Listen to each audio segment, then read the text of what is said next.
작은 작동에 주가 이루어 가시니 감사로 사는 삶 나 살기 원하네. 내 삶의 시간 속에 주 일하시네. 7월 9일 주일 예배 하나님께 올려드립니다.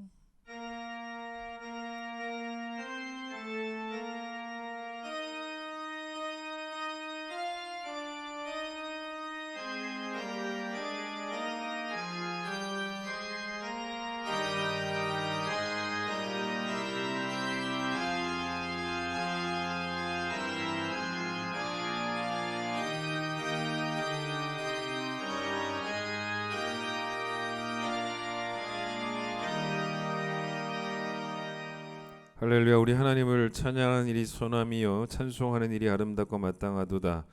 오라 우리가 여호와께 노래하며 우리의 구원의 반석을 향하여 즐거이 외치자. 해 돋는 데서부터 해 지는 데까지 여호와의 이름이 찬양을 받으시리로다. 아멘.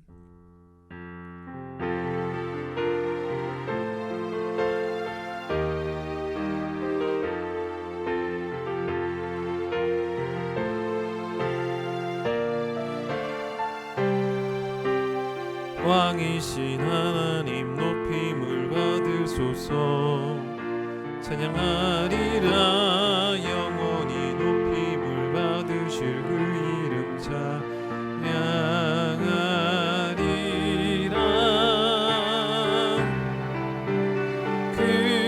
그리스도 진리로 다스리네.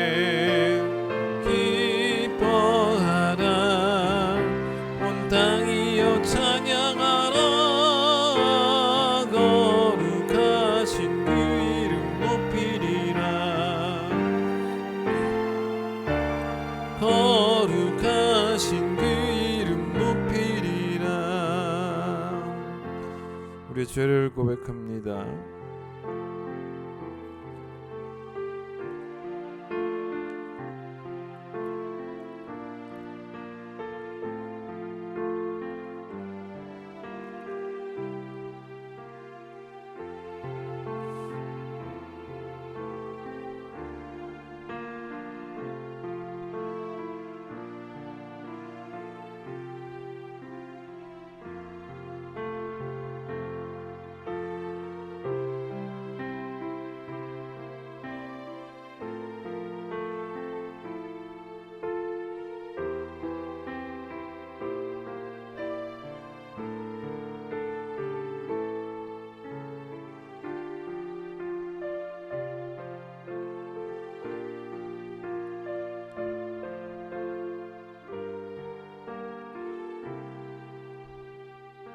여호와는 긍휼이 많으시고 은혜로우시며 노하기를 더디하시고 인자하심이 풍부하시도다. 우리의 죄를 따라 우리를 처벌하지는 아니하시며 우리의 죄악을 따라 우리에게 그대로 갚지는 아니하셨으니 동이 서에서 먼 것 같이 우리의 죄가를 우리에게서 멀리 옮기셨느니라. 아멘. 신앙 고백합니다. 나는 전능하신 아버지 하나님 천지의 창조주를 믿습니다. 나는 그의 유일하신 아들 우리 주 예수 그리스도를 믿습니다. 그는 성령으로 잉태되어 동정녀 마리아에게서 나시고 본디오 빌라도에게 고난을 받아 십자가에 못 박혀 죽으시고 장사된 지 사흘 만에 죽은 자 가운데서 다시 살아나셨으며 하늘에 오르시어 전능하신 아버지 하나님 우편에 앉아 계시다가 거기로부터 살아있는 자와 죽은 자를 심판하러 오십니다. 나는 성령을 믿으며 거룩한 공교회와 성도의 교제와 죄를 용서받는 것과 몸의 부활과 영생을 믿습니다. 아멘. 268장입니다.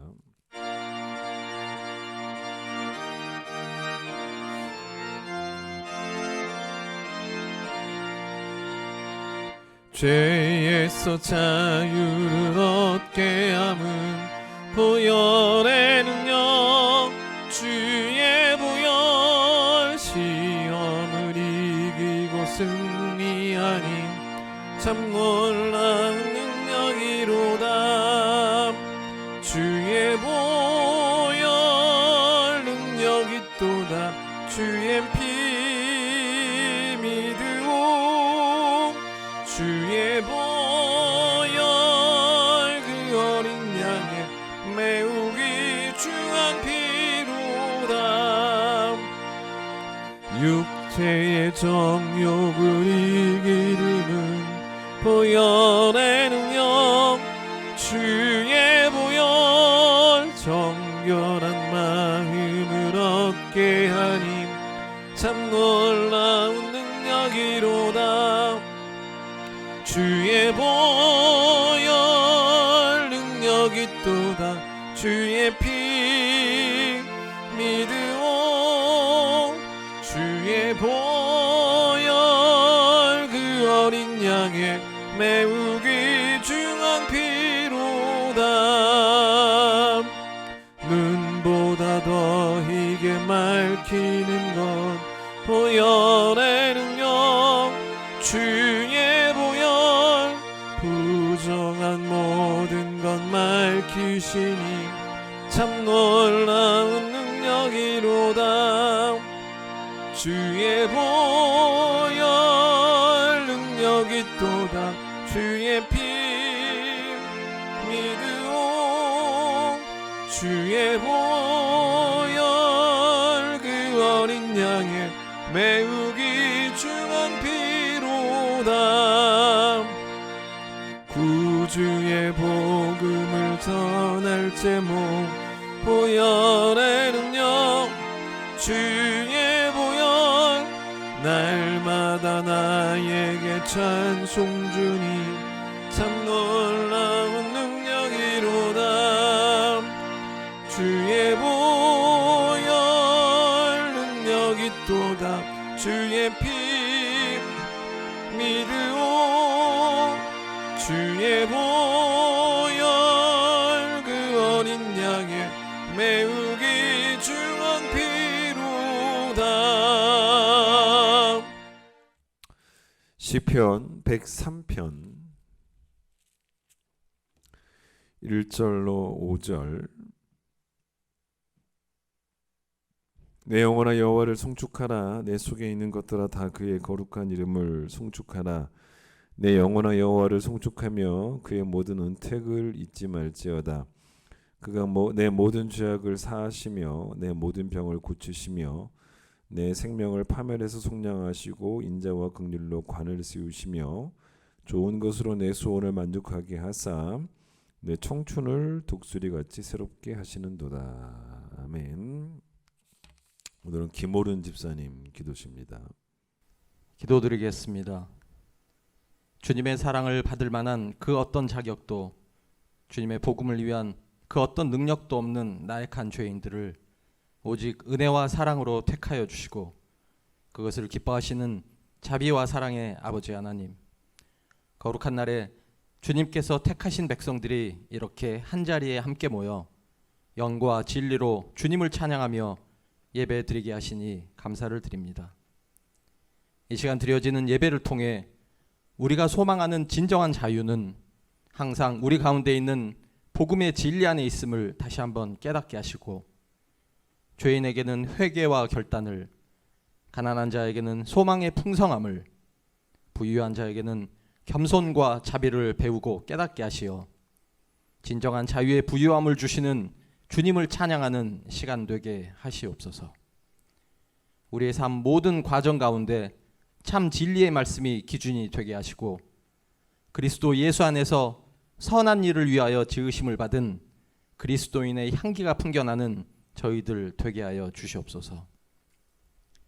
은혜가 풍성하신 아버지 하나님, 이 시간 조용히 지난 반년을 돌아보면 때로는 무서운 병마들로, 또 때로는 경제적인 어려움이나 예기치 못했던 많은 고난들로 비록 힘들었던 고통과 시련의 시간들이 있었지만 주님의 백성으로 선택받은 우리 그리스도인들에게는 그런 고난의 시간 가운데에도 주님께서 함께 하시며 결코 우리를 놓지 않으셨던 특별한 은혜의 시간들이 있었음을 깨닫게 됩니다. 그 시간들은 도리어 우리들의 교만했던 모습들을 되돌아보게 하는 깨달음의 시간들이 되게 하셨고, 결국은 모든 삶을 주관하시는 분은 권능의 아버지 하나님임을 인정할 수밖에 없는 회개의 시간들이 되게 하심을 감사드립니다. 이제 앞으로 남은 한 해의 시간 가운데도 항상 우리와 함께 동행하시어 우리를 업고 끌고 밀어주실 주님을 의지하며 두려움 없이 고난의 시간을 견디는 소망의 시간들이 되게 하여 주시옵소서. 권능의 아버지 하나님께서 주님의 자녀들을 세상 그 어떤 사람들보다 더욱더 풍요롭게 하여 주시고 그 풍성함을 통해 주님께 돌려지는 영광이 다른 어떤 것들도 비교될 수 없는 크고 창대한 영광이 되게 하여 주시옵소서.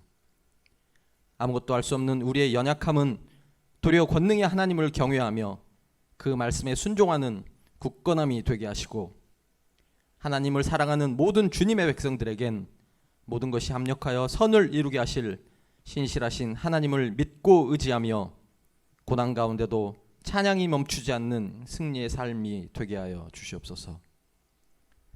자기 자신을 버리시기까지 우리를 사랑하신 예수 그리스도를 통하여 이루어진 우리 구원의 열매가 하나님을 사랑하고 이웃을 사랑하는 행함을 통해 나타나게 하여 주시옵소서. 이 시간 특별히 하나님 아버지의 뜻하심 가운데 준비되고 있는 방글라데시 단기 선교를 위해 기도합니다.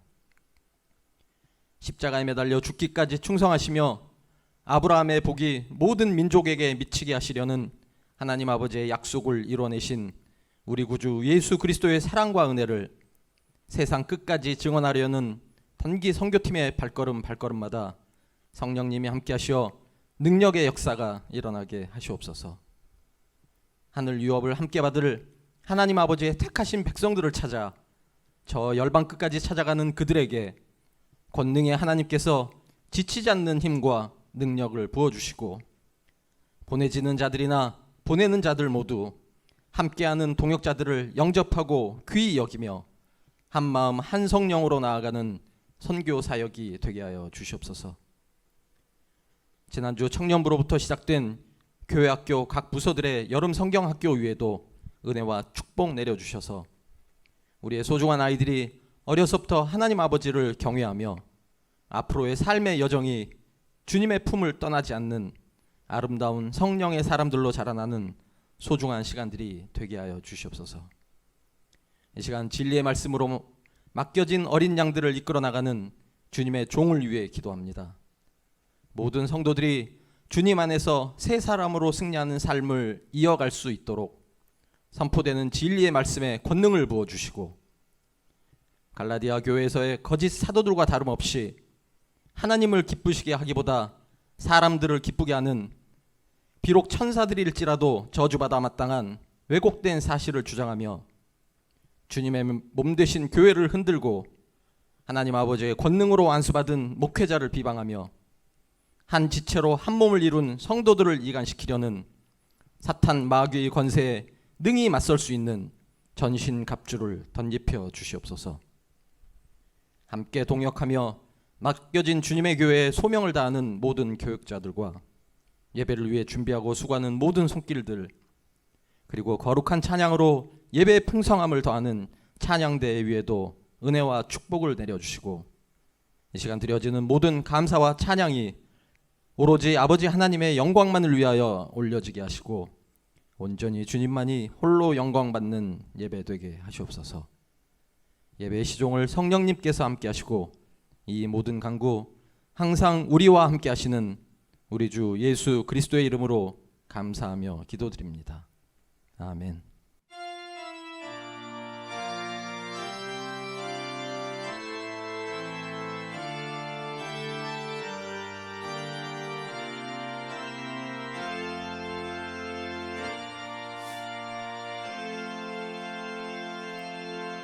봉헌하겠습니다.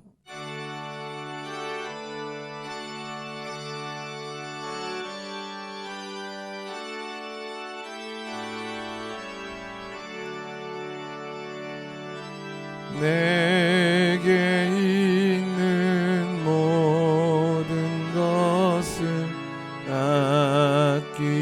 아낌없이 드리네. 사랑하고 의지하며 주만 따라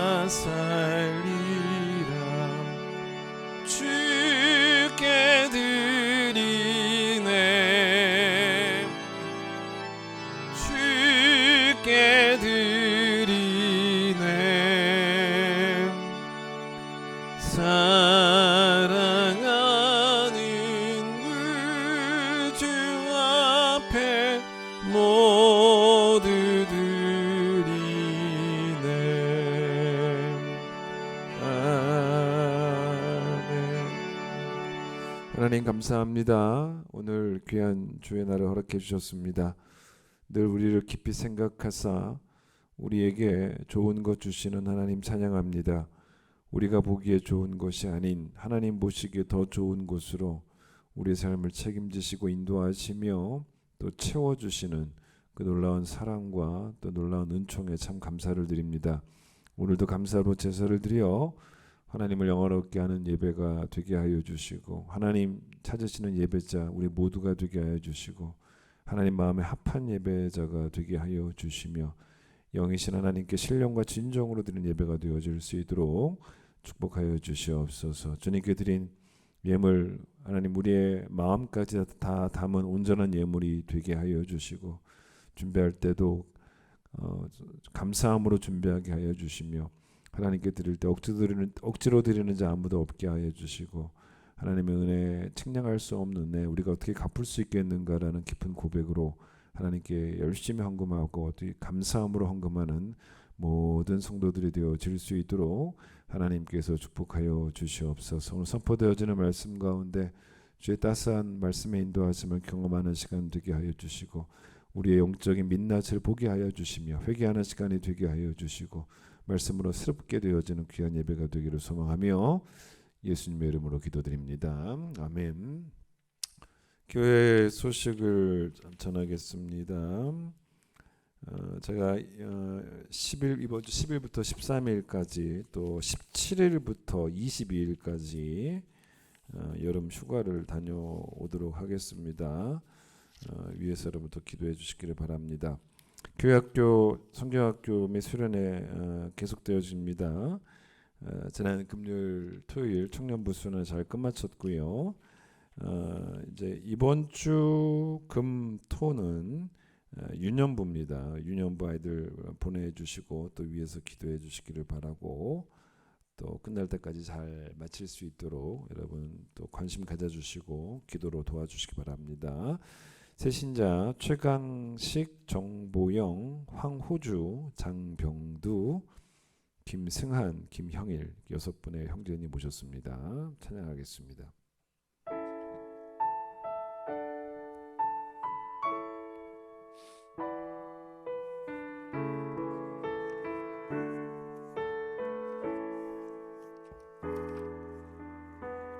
이 땅에 내 삶이 비록 버겁더라도 주님의 선하심 나 믿으며 가리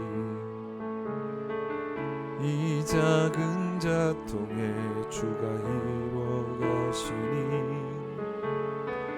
감사로 사는 삶 나 살기 원하네 내 삶의 시간 속에 주 일하시네 내 모든 여정 속에 함께 하시네 깊고도 크신 주의 영광을 나 보리라 위대하신 주 나는 주님께 속한 자 되어 주의 나라 위에 주의 마음에 합한 자 되어 맡기신 소명 이루리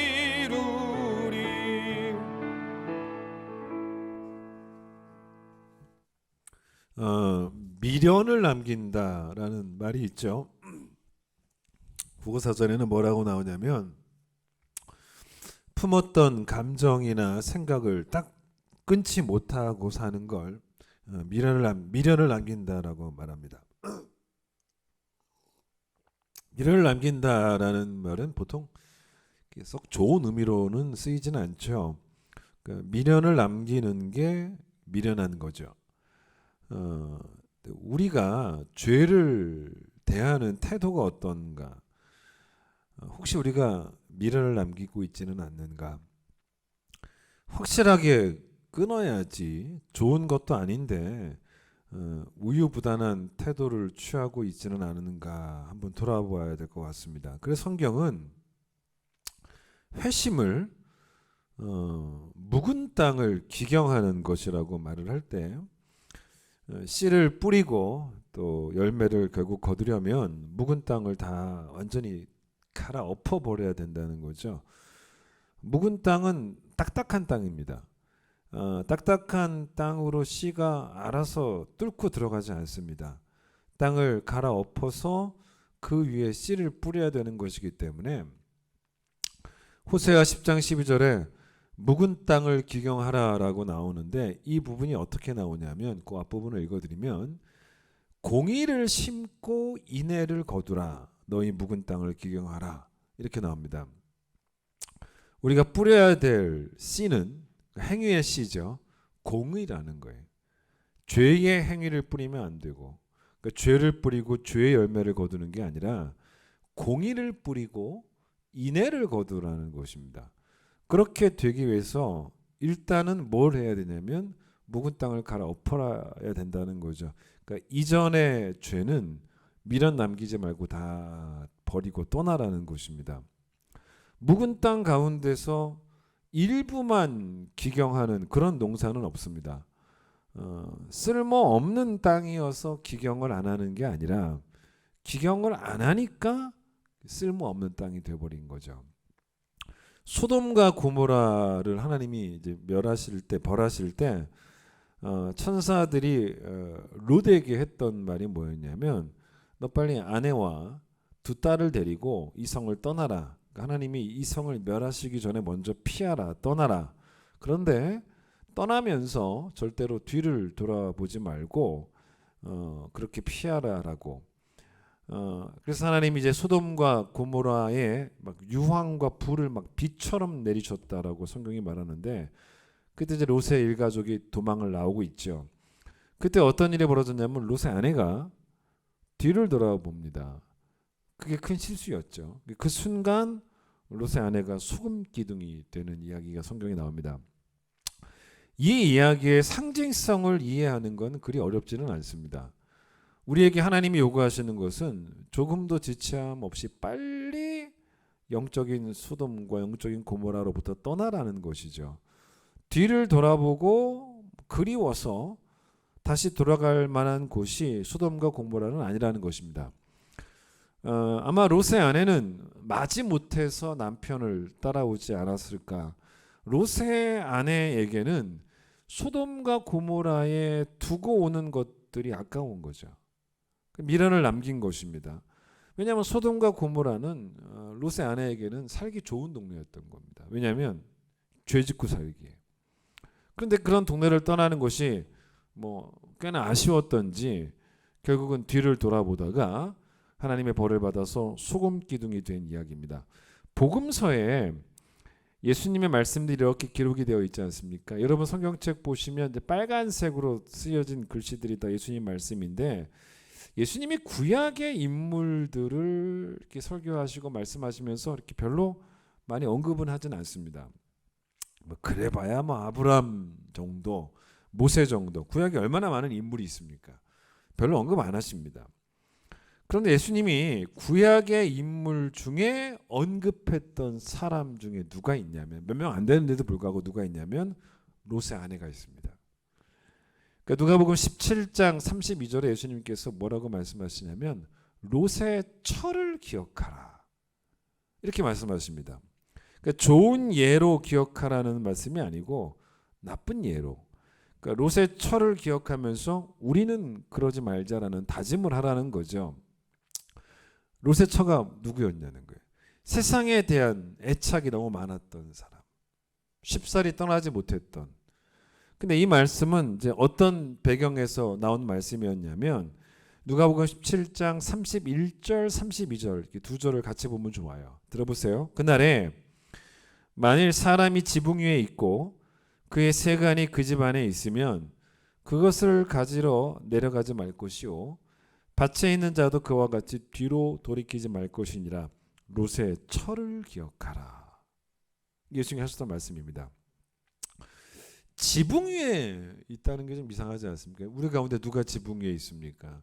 그런데 사실은 뭐 어떻게 생각하면은 이해가 되기도 합니다. 왜냐하면 우리도 뭐 옥상 위에 올라가는 것처럼 유대인들은 그렇게 또 지붕 위에서 휴식을 취하는 경우들이 있었다는 거죠. 근데 여러분, 지붕 위에서 휴식을 취하고 있는데 그때 주님이 재림하신다는 거예요. 그러면 어떻게 하겠냐는 겁니까? 주님이 재림을 하시는데 집에 보물이 있다는 거예요. 그걸 세간이라고 말했죠. 집에 보물이 있는데 그거 가지러 내려간다는 거죠. 예수님은 그러지 말라는 거예요. 그게 롯의 처와 다를 바가 뭐가 있겠느냐. 이건 단지 여러분 그 주님의 재림의 날만 의미하신 건 아니고요. 우리가 예수를 믿고 나서도 자꾸 옛날로 돌아가고자 하는 그 태도를 경계하신 것이라고 보시면 됩니다. 그래서 어떤 신학자가 예수를 믿는다는 것은 이런 거라고 그러더라고요. 토착어가 바뀌는 것이다. 여러분, 우리에게 토착어는 당연히 뭐냐면 한국어입니다. 그러나 예수를 믿으면 한국 사람처럼 생각을 해야 되는 것이 아니고 천국 백성처럼 생각을 해야 되죠. 여러분, 한국 사람의 생각과 한국 사람의 문화가 성경의 생각과 완벽하게 일치한다면야 한국 사람처럼 생각하고 행동하면 되겠지만 우리에게 한국적인 것보다 훨씬 더 중요한 거는 뭐냐면 성경적인 거죠. 그러니 성경이 우리의 생각이 되고 성경이 우리의 언어가 되고 성경이 우리의 행동이 되어야 되는 것이기 때문에 아무리 주님 오시는 날 내가 지붕 위에 있다고 해도 그 옛날 것 때문에 보물을 가지러 뒤를 돌아보면서 갈 수는 없다는 겁니다. 그렇죠? 우리는 옛날 것은 다 예수를 믿게 되면 새로워져야 되기 때문에 다 버려야 된다는 거죠. 에베소서 2장 15절에 이런 말씀 들어보세요. 이 둘로 자기 안에서 한 새 사람을 지어 화평하게 하시고. 자, 이 말이 왜 나왔냐면 유대인과 이방인 사이의 갈등을 이야기하고 있는 거죠. 여러분, 유대인과 이방인이 왜 갈등을 했겠는가? 당연히 다른 민족이니까 갈등이 있습니다. 생각이 다르죠. 그러니 언어가 다르죠. 행동이 다르죠. 서로 이해가 안 되잖아요. 근데 예수님께서 이 둘 사이에 막힌 담을 허셨다는 것입니다. 어떻게 허셨냐? 그냥 유대인은 유대인대로 이방인은 이방인대로 놔두신 것이 아니라 이 둘을 예수 안에서 한 새 사람으로 만들어내셨다는 거예요. 그러니까 쉽게 생각하면 새로운 민족이 되게 하셨다는 거예요. 같은 서로 다른 민족이었던 이 두 민족을 새로운 같은 민족, 새로운 같은 민족이 되게 하셨다는 겁니다. 왜냐하면 여러분 이해가 되시죠? 유대인이든 이방인이든 회심을 하게 되면 자기 나라의 이전의 문화가 더 이상 그들에게는 문화가 아니죠. 성경이 그들의 생각이 되고 언어가 되고 행동이 되고 문화가 되는 것이기 때문에 그게 바로 뭡니까? 새 사람이죠. 그러니 이제 서로 유대인과 이방인이 대화가 통하는 거예요. 가족 구원이 왜 시급합니까? 여러분, 가족 안에서 화목을 이루어야 되는데 가족 안에서 이 대화가 안 통한다는 것은 소통이 되지 않는다는 것만큼 화목을 방해하고 괴로운 건 없습니다. 온 가족이 성경이 토착어가 되지 않으면 한국말을 서로 해도 서로의 언어를 이해하지 못하잖아요. 서로의 생각이 다르고 서로의 행동을 서로 이해하지 못하게 됩니다. 그러니 정말 가족의 화목을 위해서 시급한 게 있다면 아빠가 돈 많이 벌어오는 게 아니고 온 가족이 예수 믿는 겁니다. 여러분, 예수님이 요한계시록 2장과 3장에서 소아시아에 있는 7개 교회에 보내는 편지를 쓰시면서 에베소 교회를 어떻게 책망하셨냐면 요한계시록 2장 4절에서 처음 사랑을 버렸고 5절에서는 처음 행위를 버렸다. 여러분, 처음 사랑을 버렸고 처음 행위를 버렸다라는 말이 단지 과거에는 뜨거웠다라는 의미만 있는 게 아닙니다. 지금 많이 바뀌었다는 거예요. 변질됐다는 거죠. 그러니까 무슨 말이냐면 처음으로 갖게 되었던 생각들이 있었다는 거죠. 이전에는 한 번도 가져보지 못한 생각들을 가지게 되었고 처음으로 가지게 된 언어들이 생겼고 처음으로 가지게 된 행동들이 생겼다는 거예요. 그게 처음 행위죠. 처음 사랑이죠. 예를 들어 예수 믿기 전에는 주일에 교회에 가본 적이 없었다는 겁니다. 여러분 이게 처음 행위라는 게 이런 겁니까? 예수 믿기 전에도 술을 먹었는데 예수 믿고 난 다음에는 술을 더 뜨겁게 먹었다. 그게 아니잖아요. 그 뜨겁게 술 먹었던 행위를 말하는 게 아니지 않습니까? 예전에 없었던 행동들이라는 그게 처음 행위죠. 그래서 이제 예수 믿기 전에는 내가 주일에 교회를 가본 적이 없는데 예수 믿고 나서는 내가 주일 성수를 하기 위해서 주일에 교회를 갑니다. 이게 내 인생에 이전에 없었던 처음으로 생긴 행동들이죠. 그런데 여러분 처음 사랑을 왜 버립니까? 처음 행위를 왜 버립니까? 버릴 이유가 없는데 버렸다는 거예요. 뒤돌아봤다는 거죠. 근데 예수님은 이 요한계시록 2장에서 이 얘기를 하실 때 여기서는 뒤돌아봤다라는 표현을 쓰지 않으시고 추락했다라고 표현하십니다. 요한계시록 2장 5절에서 뭐라고 예수께서 말씀하시냐면 그러므로 너희가 어디서 떨어졌는가를 생각을 해서 회개하고 처음 행위를 가져라. 영적 고지에 있었던 사람들이 평지로 내려왔다는 거예요. 여러분 인생 살다가 여러 가지 추락을 경험하죠. 가지고 있던 부를 잃는 추락도 있고요. 가지고 있던 세상 명예를 잃어버리는 추락도 있고 가지고 있던 건강을 잃어버리는 추락도 있지만 가장 뼈아픈 추락은 도덕성의 추락이라는 거예요. 여러분 사실 이 세대가 죄라는 단어를 거의 쓰지를 않습니다. 여러분이 교회에 와서 이렇게 설교를 들어야 설교나 들어봐야 죄라는 단어를 좀 듣지 일주일 동안 여러분 지난 한 주 동안 세상 속에 살면서 누군가에게 죄에 대한 이야기를 들어본 적 있었습니까? 회사 동료가 여러분에게 함께 우리 죄에 대해서 한번 이야기를 하기 위해서 함께 나가서 차 한잔 마시자라고 말한 회사 동료가 있었냐는 거예요. 없어요. 여러분 세상 사람들은 심지어는 죄에 대한 개념도 없습니다. 세상에 나가서 여러분 복음을 전해야 되는데 복음을 전할 수 없는 전하기가 참 어려운 이유가 뭐냐면 사람들의 반응이 복음을 시작할 수가 없는 게 죄에 대한 개념 자체가 없으니까 예수님이 내 죄를 위해서 십자가에 죽으셨다라고 아무리 말을 해도 외국어로 들리는 거죠. 아니 뭔 소리야? 죄가 뭐야? 이렇게 말을 합니다. 한국 교회 학교가 위기인 건 분명한 사실인 것 같아요. 교회에 아이들이 없습니다. 그래도 우리 교회는 아이들이 있는 편이지만 그러나 전체적으로 한국 교회가 아이들이 많이 줄었어요. 청년들은 더더욱 없습니다. 예전에 저만 했을 때도 여러분 저보다 더 나이가 많으신 분들은 더 그러시겠지만 교회 학교 다닐 때만 해도 학교에 가면 진짜 많은 친구들이 교회를 다녔습니다. 근데 요즘 아이들은 학교에 가도요 교회 다니는 애들이 별로 없다고 하더라고요. 근데 여러분 옛날에 우리가 교회를 왜 갔습니까? 솔직하게 말해봅시다. 옛날에 교회가 재밌었지 않습니까?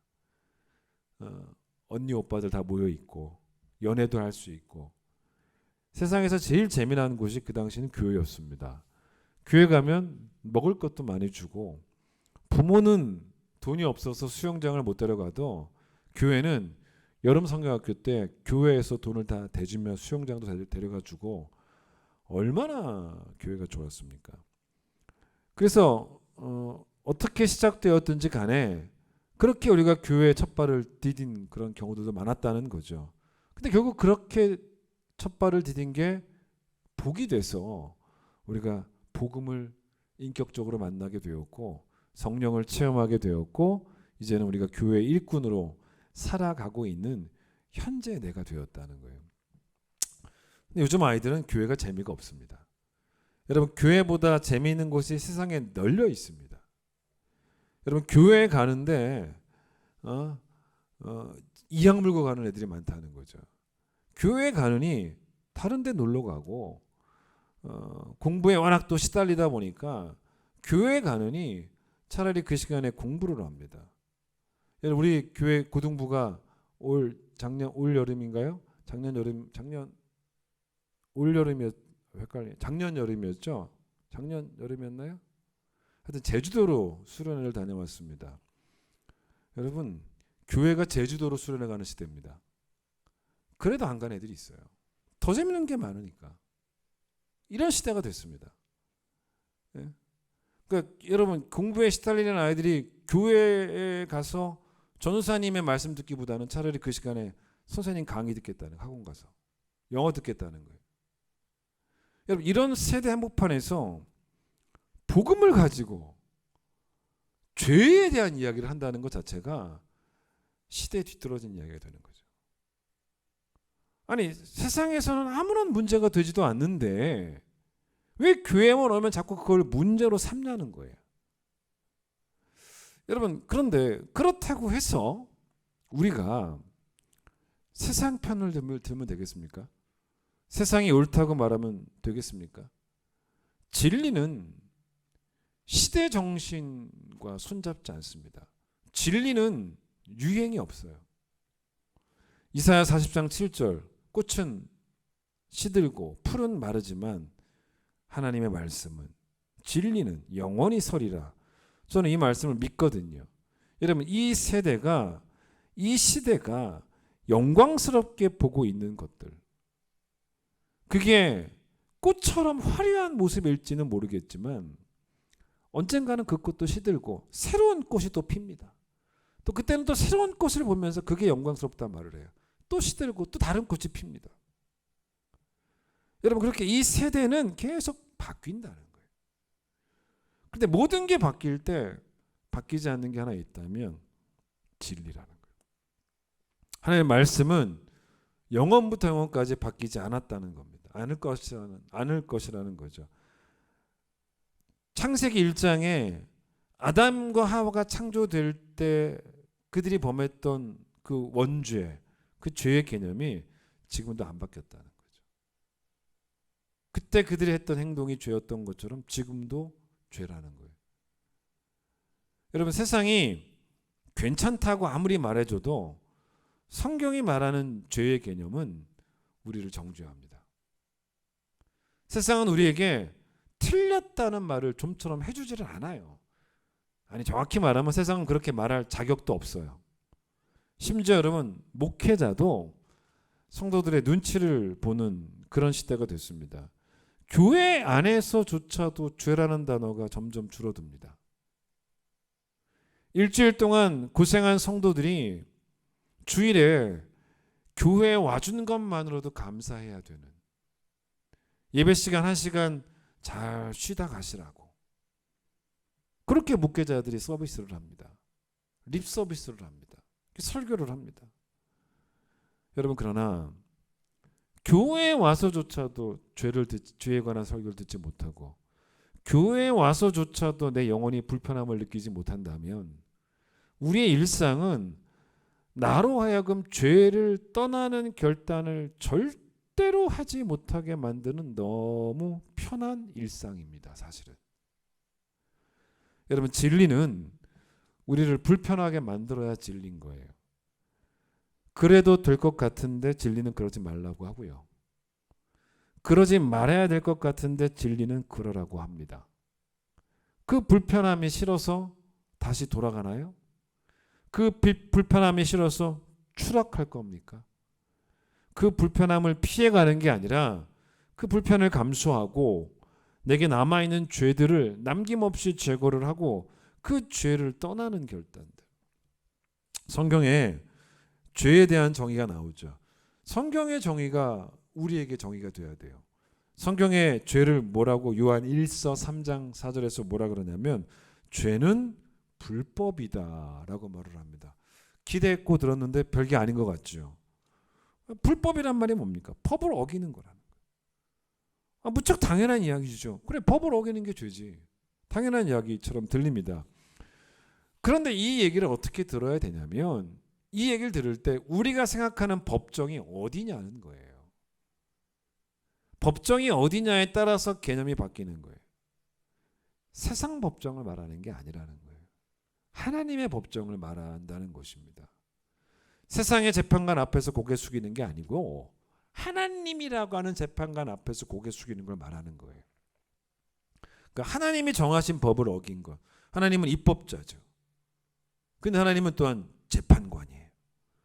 그게 죄죠. 여러분, 우리에게 세상 법정보다 상위 기관은 하나님의 법정입니다. 예를 들어 세상 법정에서 여러분이 사람을 죽여서 끌려왔거나 아니면 뭐 교통법규 어겨서 주차를 위반했다. 그런데 여러분, 사람을 죽인 죄와 주차를 위반한 죄는 같은 죄질로 보지는 않습니다. 큰 죄와 작은 죄로 분명히 구분을 합니다. 그러니까 형량도 다르죠. 주차 범한 거는 그냥 벌금 내는 정도 수준이지만 살인했으면 깜빵을 살아야죠. 그런데 하나님의 법정은 그렇지 않다는 거예요. 모든 죄가요, 전부 다 하나님을 업신여긴 죄입니다. 그 다윗이 밧세바를 범했을 때 하나님이 다윗에게 뭐라고 나단을 보내 말씀하셨냐면, 너 왜 남편이 뻔히 있는데 왜 우리아를 무시하고 밧세바를 범했냐라고 말씀하지 않으세요. 왜 나를 무시했냐. 내가 보고 있어도, 내가 다 알고 있어도 상관없었냐는 거예요. 근데 여러분, 이렇게 말씀하시면 어떡할까요? 내가 벌을 내려도 상관없냐는 거예요. 좀 더 고민해 봐야죠. 내가 다 보고 계셔, 하나님 다 보고 계셔도, 하나님 다 알고 계셔도 상관없다? 글쎄요. 하나님이 벌을 내리셔도 상관없습니까? 여러분, 생각을 한번 해보시란 말입니다. 그래서 하나님을 업신여겼다라고. 자, 돈을 사랑해서 사람을 상대로 사기 행각을 벌이다가 세상 법정에 끌려가는 사람들이 있죠. 그런데 돈을 사랑해서 아침부터 밤까지 열심히 일해서 돈 많이 번 사람이 세상 법정에 끌려갈 일이 없고 불법도 아니고 세상 법정에서 봐서는 죄가 아니라는 것입니다. 그러나 하나님의 법정에서는요, 잘 보세요.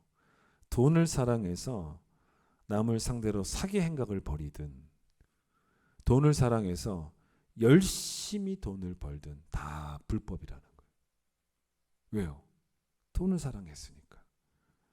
교만하다고 세상 법정에 끌려가지는 않습니다. 염려한다고 세상 법정에 끌려가지는 않습니다. 그러나 교만하면 하나님의 법정에서는 유죄입니다. 염려하면 하나님의 법정에서는 유죄입니다. 우리가 불법이라고 하는 개념은 세상적인 개념이 아니라니까요. 그 불편한 이야기를 들으셔야 돼요. 게으르다고 세상 법정에 끌려가지는 않지만 세월을 아끼지 않고 게으르면 하나님의 법정에서는 유죄입니다. 유죄. 속으로 음욕을 품었다고, 속으로 남을 질투했다고, 속으로 남을 비방했다고, 속으로 남을 미워했다고, 난 아무것도 바깥으로 표현은 안 했어요. 속으로 뭘 했다고 세상 법정에 끌려가지는 않습니다. 그러나 하나님의 법정에서는 생각의 죄나 행동의 죄나 똑같이 유죄입니다. 여러분, 세상 법정이라면 사람을 죽인 죄는 흉악한 죄고 주차를 위반한 죄는 상대적으로 아주 경범죄, 죄라고 말하기도 힘든 점잖은 죄죠. 그러나 하나님의 법정에서는 사소한 죄, 점잖은 죄라는 것 자체가 존재하지 않습니다. 세상 법정에서는 심지어 뭐도 있냐면요, 정상 참작이라는 게 있죠. 쉽게 말하면 재판관이 사정을 좀 봐줘서 형량을 감량해 주기도 합니다. 심신이 미약했다거나 이런 것들 있지 않습니까? 그러나 하나님의 법정은요, 정상 참작이라는 것 자체가 없습니다. 너무 가난해요. 너무 가난해서 당장 내일 먹을 게 없어가지고 그래서 돈을 사랑했습니다. 돈이 너무 필요하잖아요. 너무 가난하니까 돈을 사랑하게 된 거예요. 근데 여러분, 너무 가난해서 돈을 사랑했다고 해서 하나님이 너무 네가 가난했으니까 돈을 사랑할 만도 했었구나라고 그렇게 이해해 주시는 그런 재판관이 아니라는 거죠. 하나님의 법정은 아주 간단합니다. 어떻게 간단하냐면 회개하면 아예 형을 면해 주거나 아니면 회개하지 않고 계속 그 죄에 머물러 있으면 큰 죄 작은 죄 구분 없이 그냥 무조건 하나님의 벌이 임하는, 그러니까 모든 죄에서 떠나야 하는 것이지 여러분이 혹시라도 남겨둔 죄들이 있다면 우습게 봤다가는 한마디로 큰 코 다친다는 거죠. 그러니까 교회는 그런 곳이에요. 교회는 세상에서 듣지 못한 얘기를 듣게 만드는 곳입니다. 이런 죄에 대한 이야기를 교회 와서 불편하지만 들어야 되는 거예요. 이런 얘기 듣고 싶지 않다고 예수 안 믿을 수가 없는 거예요. 이건 어쩔 수 없는 얘기입니다. 여러분, 아가서 2장 15절에 포도원을 허는 작은 여우를 잡으라라는 말씀이 있는데, 작은 여우가 포도원 일부를 망친다라고 말하지 않고 작은 여우를 무시했다가 포도원 전체를 다 망친다. 포도원 전체를 헐어버린다는 거예요. 포도원 전체를 망치고 헐어버리는 데는 작은 여우 하나라도 충분하다는 것입니다. 그래서 성경은 정확하게 뭐라고 말하냐면 마귀에게 큰 구멍을 내주지 말라라고 말하지 않고 틈을 주지 말라는 말을 하는 거예요. 여러분, 큰 구멍이 없어도요, 틈만 있어도 마귀는 우리를 충분히 무너뜨릴 수 있습니다. 가룟 유다 한번 생각해 보세요. 돈을 사랑한 죄가 뭐 사수하고 점잖은 죄였습니까? 여러분, 그 죄가 결국은 스승을 팔았고 메시아를 팔았습니다. 그러니까 이런 느낌 같아요. 그러니까 남겨둔 것의 반격이죠. 그러니까 남겨뒀다가 크게 당하는 거예요. 그러니까 남겨뒀다가 내 존재를 망쳐버린다는 거예요. 예를 들어 물이 스며드는 걸 생각을 해보십시오. 여러분, 물은 특징이 있습니다. 틈을 찾아냅니다. 틈을 못 참는 물이 없어요. 완벽하게 방수를 하지 않는 한 물은 큰 구멍이 아니더라도 조금이라도 틈이 있으면 반드시 스며들어옵니다. 그건 예외가 없어요. 남유다의 왕들과 북이스라엘 왕들 가운데 악한 왕들도 있고 선한 왕들도 있습니다. 성경의 평가가 어떠냐면 선한 왕들의 특징 중에 하나가 뭐였냐면 개혁이었어요. 개혁. 이런 왕들의 특징은 정말 어땠냐면 묵은 땅을 싹 다 갈아엎습니다. 그런 개혁을 합니다. 그래서 여러분, 성경에 성공한 왕들과 실패한 왕들을 평가하는 기준이 보통 뭐냐면 개혁에 성공했냐 그렇지 못했냐를 가지고 평가를 합니다. 그런데 성경은 어떤 왕도 실패한 왕이라고 정확하게 묘사를 하냐면 거의 개혁한 왕, 거의 개혁한 왕을 성경은 뭐라 그러냐면 실패했다고 합니다. 100가지 중에서 99가지를 개혁을 했는데 한 가지만 남겨놓은 개혁이었다면 그걸 성경은 뭐라 그러냐면 실패라고 하더라는 거예요. 그러니까 하나님은 100개 중에서 99개나 잘했는데 그중 하나 못한다고 해서 다 이해해 주시는 그런 하나님으로 묘사가 되지는 않더라는 거예요. 예를 들어 들어보세요. 열왕기하 15장 34절로 35절까지 말씀인데 남유다의 그 요담 왕에 대한 이야기입니다. 요담이 그의 아버지 우시야의 모든 행위대로 여호와께서 보시기에 정직히 행하였으나 오직 산당을 제거하지 아니하였으므로 백성이 여전히 그 산당에서 제사를 드리며 분향하였더라. 요담이 여호와의 성전의 윗문을 건축하니라. 자, 요담이 여호와 보시기에 좋은 왕이었다. 정직히 행했다. 그래서 여호와의 그 중에 하나가 뭐였냐면 여호와의 성전의 윗문을 건축을 했다는 거예요. 여러분, 요담이 여호와의 성전을 귀하게 여겼으니까 윗문을 건축을 한 겁니다. 근데 왜 여호와의 성전을 귀하게 여겼냐면 그 이유 중에 하나가 뭐냐면 그의 아버지 때문이었습니다. 그의 아버지 우시야가 왕일 때 이 우시야도 개혁을 잘했어요. 나라를 잘 다스렸는데 이 우시야가 말년에 교만해졌습니다. 그래서 뭘 하냐면 이 성소에 들어가서 분향을 하는 것은 제사장이 할 일인데 월권을 하는 거예요. 옛날에 그 사울처럼. 그래서 제사장만이 할 수 있는 분향을 하려고 자기가 성소에 이렇게 들어가요. 향로를 잡고 뭐 제사를 집례하려고. 그때 제사장들이 너무 황당하잖아요. 막으면서 왕이어도 안 되는 거 아닙니까? 성소에서 나가라고 해요. 근데 오히려 우시아가 막 제사장에게 화를 냅니다. 뭐 내가 왕인데 못하게 한다, 막 그런 식이었겠죠. 근데 막 화를 딱 내는 그 순간 어떤 일이 벌어진지 아십니까? 하나님이 벌을 내립니다. 하나님 치십니다. 그래서 이마에 문둥병이 생기고, 여러분 그 여성이 얼마나 쓸쓸했는지 아십니까? 죽을 때까지 별궁에서 혼자 지냈어요. 문둥병자 하니까. 비운의 왕이었습니다. 그러니 그의 아들 요담은 여호와의 성전을 귀하게 여긴 거죠. 그래서 성전의 윗문을 건축을 했다는 거예요. 근데 여러분, 요담이 잘못한 게 하나 있었다는 겁니다. 그게 바로 뭐냐면 여호와의 성전의 윗문은 건축을 했는데 산당은 제거를 하지 않은, 참 아이러니한. 여러분 다시 한번 들어보세요. 이 말씀을. 이 말씀이 전하고자 하는 메시지가 있어요. 요담이 그의 아버지 우시아의 모든 행위대로 여호와께서 보시기에 정직히 행하였으나 오직 산당을 제거하지 아니하였으므로 백성이 여전히 그 산당에서 제사를 드리며 분향하였더라. 요담이 여호와의 성전의 윗문을 건축하니라, 이 얘기예요. 그러니까 이 이야기의 포커스는 우시아의 모든 행위대로 여호와 보시기에 정직히 행했고 여호와 성전의 윗문을 건축했다가 아니에요. 그러면 뭐 하냐는 거예요. 잘한 것 99가지를 말하는 본문이 아니에요. 못한 것 한 가지를 말하는 거예요. 그래서 요담은 다 잘했는데 산당을 제거를 안 했다는 것입니다. 그래서 성경은 그래도 꽤 괜찮은 왕이었다라고 말하는 게 아니라 실패했다라고 말합니다.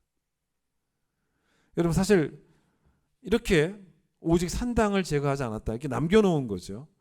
사실 여러분 남겨놓은 죄는 어떤 의미에서 내가, 참 표현이 그렇죠, 내가 사랑하는 죄입니다. 내가 다른 죄는 다 포기해도 이 죄는 내가 절대로 포기하지 못하는 죄가 있지 않습니까? 그게 여기 남겨놓은 죄죠. 여러분 내가 다른 건 내가 포기해도 남을 미워하는 죄는 포기 못하겠다는 거예요. 내가 이 죄를 사랑하고 있기 때문입니다. 내가 다른 죄는 모르게 회개할 수 있어도 돈을 사랑하는 죄는 내가 너무 사랑하니까 회개하지 못하겠다는 거예요. 음란의 죄는 내가 너무 사랑하는 죄니까 포기를 못하겠다는 것입니다. 여러분 우리는 죄를 사랑해야 되는 사람들이 아니고 하나님을 사랑해야 되고 하나님의 법을 사랑해야 되는 사람들입니다. 죄도 일종의 씨입니다. 씨는 저절로 자라지 않아요. 뿌리고 난 다음에 물을 줘야 자라는 것처럼 여러분 우리가 사랑하고 있는 그런 죄들은 사실은 그 죄를 대수롭게 여러분 여기지 않고 있는 것만 그렇게 하는 게 아니라, 그렇기도 하지만 사실은 그 죄에다가 여전히 물을 주고 있다고 보시면 돼요. 그럼 결국 그 죄는요 숲을 이룹니다. 내 존재를 덮어버립니다. 해를 당하게 돼요. 그 모를 일이에요. 다른 사람들이 보기에 옳은가 옳지 않은가 중요하지 않습니다. 내가 보기에 옳은가 옳지 않은가도 전혀 중요하지 않습니다. 이런 예를 한번 들어보겠습니다. 보통 라면을 하나 끓이려면 물을 얼마를 넣어야 되냐면, 여러분 아세요? 그 라면 제조회사에서 정한 물량이 있습니다. 그 사람들이 정확하겠죠. 이렇게 먹을 때 제일 맛있다는 거죠. 550ml를 넣어야 됩니다. 라면 봉투 다 뒤에 보면 쓰여져 있습니다. 저도 라면을 좋아해요. 그 라면을 제가 끓일 때 보통은 두 가지 결과가 나옵니다. 싱겁든지 짜든지. 그렇죠. 그래서 이제 안 되겠다 싶어가지고 뭘 했냐면 다이소에 가서 계량컵을 샀습니다. 그래서 이제는 정확하게 그 컵을 가지고 550ml를 재서 라면을 끓이니까 이제는 진짜 맛있어요. 여러분 계량컵은 당연히 정확해야 되는 거죠. 근데 여러분 계량컵이 짝퉁일 수도 있다는 거죠. 계량컵이 잘못될 수도 있습니다. 충분히 가능한 이야기예요. 그러면 물을 550ml를 넣어도 짜거나 싱거운 일이 벌어질 수 있습니다. 여러분 사람이 만든 기준, 사람이 정한 기준은 기준이 될 수가 없어요. 게다가 사람이 정한 기준은 풀은 마르고 꽃이 시드는 것처럼 지금 이 세대가 옳다고 하고 있는 것들이 다음 세대에서는 틀렸다고 말할 수도 있고요. 여러분 그래서 우리가 꿈꿔야 되는 게 하나 있습니다. 그게 뭔지 아십니까? 오늘 설교 제목인데 너가 보기에 옳은 것도 아니고 내가 보기에 옳은 것도 아니고 우리가 꿈꿔야 되는 것은 하나님 마음에 합한 자가 되는 거예요. 이 세대의 가치관과 이 세대의 유행에 절대로 휩쓸리지 않는 하나님, 완전하고 절대적인 기준인 하나님에게 합한 자가 되는 게 우리의 꿈이 되어야 돼요. 누군가 여러분에게 만약에 누구처럼 되고 싶으냐라고 물어본다면 여러분 분명히 어떻게 대답하는 게 옳다라고 제가 오늘 가르치는 거냐면 다윗처럼 되고 싶습니다라고 말을 해야 돼요. 왜냐하면 다윗은 세상 기준에 맞는 사람이 아니었고 하나님이라고 하는 기준에 맞는 사람이어서 하나님 마음에 합한 자라는 평가를 받게 되었다는 겁니다. 자, 이번 주에 제가 시편 103편을 읽으면서 개인적으로 은혜를 참 많이 받았어요. 그래서 오늘 본문을 만들었는데 본문으로 삼았는데 누구십니까? 다윗입니다. 왜 다윗이 하나님 마음에 합한 사람이었는지를 정확하게 알 수 있는 시입니다. 특히 5절 말씀이 참 좋죠. 제가 다시 한번 읽어보겠습니다. 좋은 것으로 너의 소원을 만족하게 하사 너의 청춘을 독수리같이 새롭게 하신다라는 아주 좋은 말씀이 나오는데 이 말씀은 예수 믿는 하나님 믿는 모든 성도들은 늘 청춘이어야 한다는 거예요. 좋잖아요. 여러분 이 시를 쓸 때 다윗은 노년이었던 것으로 추정이 됩니다. 그런데 노년의 다윗이 나뿐만 아니라 너희들도 우리 모두가 하나님 있는 우리 모두는 영혼이 청년처럼 늘 새로워야 된다라고. 근데 그걸 누구처럼? 독수리처럼. 그러니까 여러분 일단 이 독수리라는 말이 왜 나왔냐면 여러분 독수리는 우리가 아는 새 가운데 가장 힘이 넘치는 새 아니겠습니까? 그래서 여러분 뭐 참새보다는 독수리죠. 그러니 늘 힘이 넘쳐서 하늘을 비상하는 힘이 있으니까 독수리라는 표현을 쓰기도 했겠지만 또 어떻게 설명하는 신학자도 있냐면 이 독수리들은 해마다 털갈이를 한다는 거예요. 죽을 때까지 해마다 매년 털갈이를 한다는 말은 뭐냐면 매년 새로워진다는 거예요. 나이가 들어도 매일 새로워진다는 거예요. 여러분 다윗은 자기가 죽을 때까지 청춘이고 싶었던 실제로 또 그랬고 왜냐하면 그게 영원히 청춘이었기 때문에. 근데 여러분 이 본문에 그가 영원히 청춘인 이유를 여러 가지를 사실 이게 분석을 할 수 있어요. 여러 가지를 말합니다. 근데 여러분 제가 지난주에 설교한 것처럼 적용을 시켜본다면 여러 가지 가운데 거기 5절 보시면 좋은 것. 자, 지난 주일 설교하면서 생각해 보시면 좋은 것으로 너의 소원을 만족하게 하신다. 내가 보기에 좋은 것이 아니라 하나님 보시기에 더 좋은 것으로 내 삶을 채워주시니 내가 매일매일 또 매년 살면서 얼마나 영혼이 새로워져요. 하나님의 그 살아계심을 경험하면서 매일매일 하나님이 지루하지 않잖아요. 그러니까 늘 신바람이 납니다. 그런데 다윗이 자기 영혼이 독수리처럼 새로워진 이유 중에 첫 번째로 강조한 게 뭔지를 보셔야 돼요. 사실은 여러분 잘 보세요. 2절 내 영혼아 여호와의 모든 은택을 잊지 말지어다 하면서 그 은택들을 쭉 이야기하는데 그 첫 번째가 뭐냐면 너의 모든 죄악을 사하시며 이거예요. 이게 지금 다윗을 신바람 나게 만든 것입니다. 여러분 그래서 8절부터 보세요. 읽지 않았어요. 8절 워낙 유명한 본문입니다. 우리 참회 기도할 때 제가 늘 읽는 본문이에요. 여호와는 긍휼이 많으시고 은혜로우시고 노하기를 더디하시고 인자하심이 풍부하시도다. 자주 경책하지 아니하시고 노를 영원히 품지 아니하시고 우리의 죄를 따라 처벌하지 아니하시고 하늘이 땅에서 높음 같이 인자하심이 크고 동이 서에서 먼 것 같이 우리의 죄가를 옮겨 주시고 아버지가 자식을 긍휼히 여긴 같이 용서해 주시고 이렇게 죄 용서에 관한 이야기를 쭉 이야기를 합니다. 여러분 잘 보십시오. 왜 다윗이 지금 이 시편을 썼냐면 하나님의 엄격한 기준에 맞춰서 살려고 노력했던 다윗에게 참 감사한 것이 뭐였냐면 여러분 그러한 삶에 실패했을 때 잘 보세요. 10절 그 죄를 따라 처벌하시면 죄악을 따라 갚으시면 끝장나는 거예요. 그게 뭐 어떤 죄든 간에 그런데 생각해 보세요. 그렇게 실패했을 때 내가 회개하니까 용서를 해주시라는 겁니다. 다시 기회를 주신다는 그 다시 기회를 주시는 하나님 때문에 영혼이 계속 신바람이 나는 거예요. 다윗은 숨겨둔 죄, 감춰둔 죄, 남겨둔 죄, 자기 스스로가 자기 시선으로 사소하게 여기는 죄, 그런 죄가 하나도 없기를 바랬습니다. 다윗은 죄는 그냥 말 그대로 불법이다를 알았던 사람입니다. 그래서 자기 인생을 망칠 수 있는 작은 여우조차도 용납하지 않기를 원했던, 그런데 실패를 해요. 실패를 했을 때 만약에 하나님이 여러분 죄에 대해서 관심도 없고 뭐 자기 멋대로 살고 그런 사람이라면 모르겠지만 지금 다윗은 아주 죄에 대해 민감한 사람이에요. 자기가 실패를 해요. 근데 만약에 실패를 했는데 그 실패가 얼마나 쓰라립니까? 얼마나 쓰라렸겠습니까? 그런데 만약에 그 실패대로 하나님이 그대로 처벌하시면 끝장나는 거 아니겠습니까?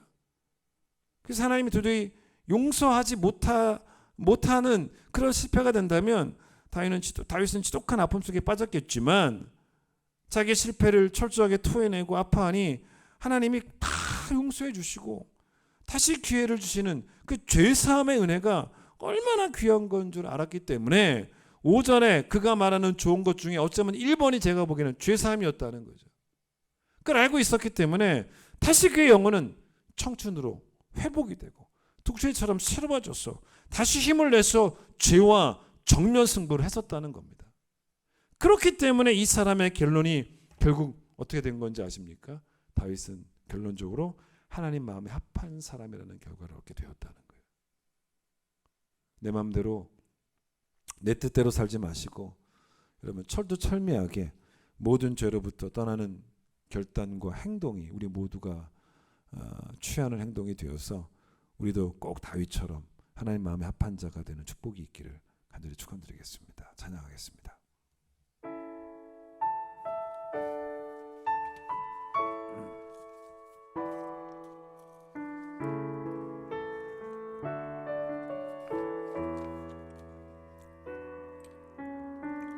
이 땅에 내 삶이 비록 버겁더라도 주님의 선하심 나 믿으며 가리.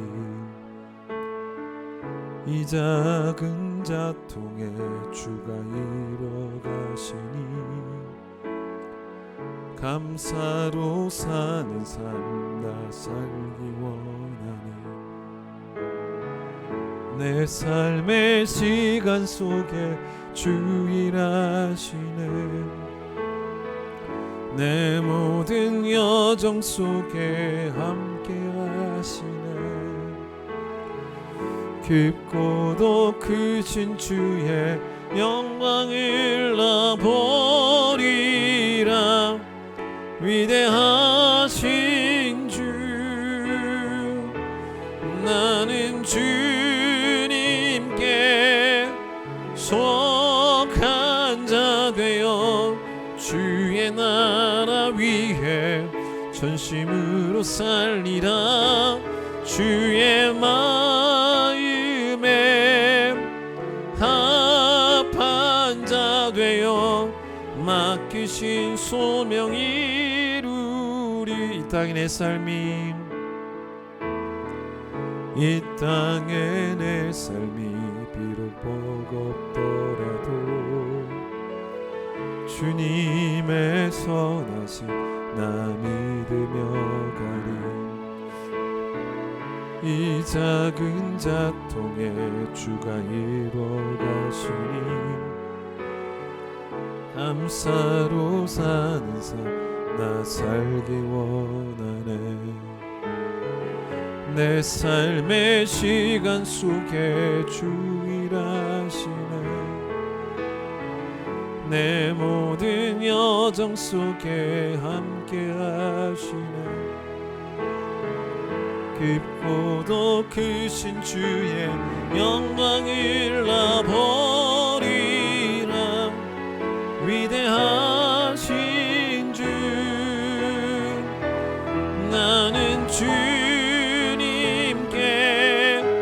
속한 자 되어 주의 나라 위에 전심으로 살리라.